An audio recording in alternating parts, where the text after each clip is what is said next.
Hi, I'm Birdime. The new Halloween movie, Halloween Kills, is out now, and we are doing a spoiler-free review of the movie.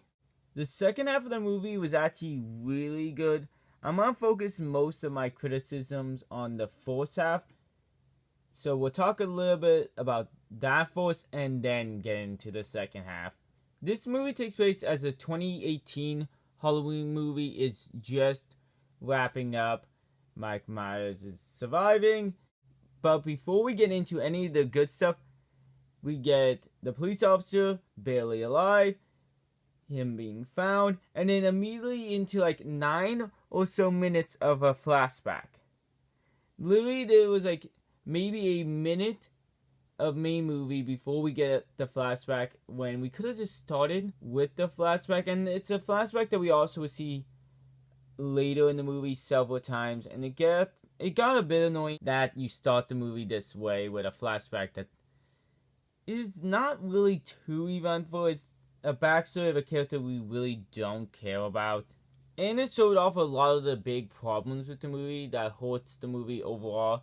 That there is a lot of enforced moments, enforced lines, things like, this is a small town, oh, the boogeyman. Like, it's a lot of enforced stuff. It was so annoying, because especially with how many Halloween movies have came out, you don't need to have every movie them saying it's a small town where nothing bad really happens and stuff like that. Like, they say the boogeyman like several times in just the first 15 to like 20 minutes of the movie. It got really bothersome. But the beginning of the movie actually had one good scene.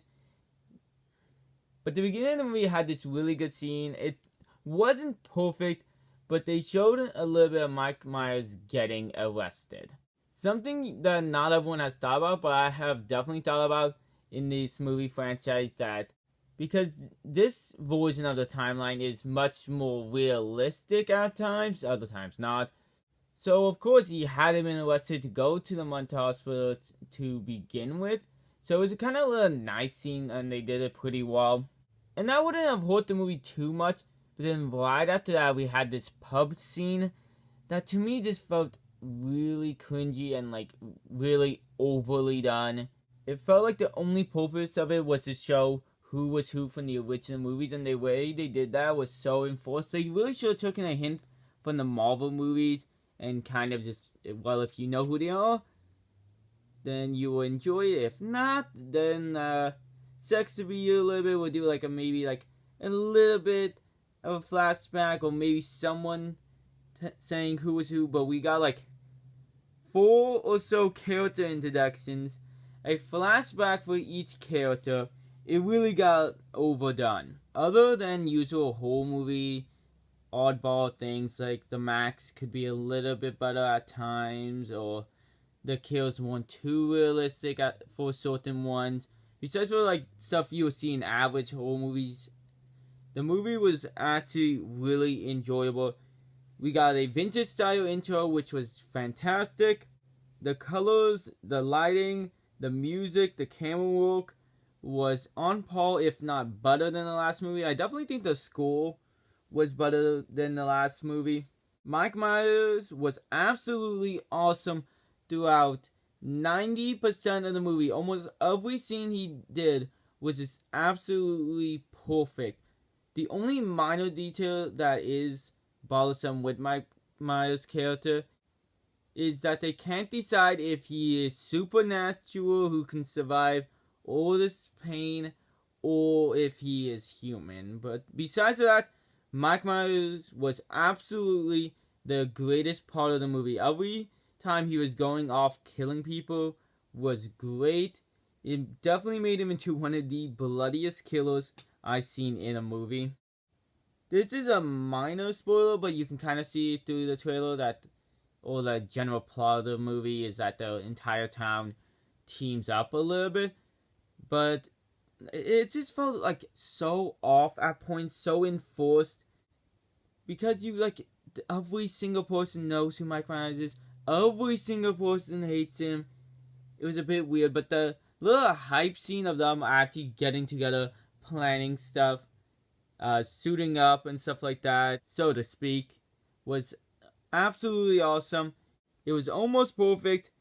Very enjoyable. Another enjoyable thing was the family dynamics between Lori and her kid and her grandkid. It was great. Lori had some odd scenes in the movie, like one or two, and she really felt like very extra in the movie at times. But beyond that, a lot of the stuff with the family and their family dynamic was awesome. I know some people in like movies like the Godzilla and horror movies, they just don't care about the plot. They just want to see some killing. But throughout all those types of like slash movies, this had some of the best like emotional scenes in it. Some did feel enforced, but there was a scene with Tommy and Lori that was really good. Overall, I'm giving this movie about like a 77. It was good. It was enjoyable. It could be better at certain points, but it was also planned to be the middle of a trilogy, so it kind of hurts a little bit. And then on top of that, it also connects to the original film, so it hurts it a little bit. And I think if it was just planned as its own movie and they weren't filming another movie, Halloween Ends, at the same time, it would have been definitely better, but it was enjoyable. I wish I could talk about the ending more, but I'll just say I definitely enjoyed the ending, and that's all I'll say for now. Hope you guys all watch the movie for right now. It's not like sponsored or anything, so I don't know why I'm saying it, but you can get it for free on Peacock right now. I highly recommend it. I've been Birdime. Make sure to have a good one.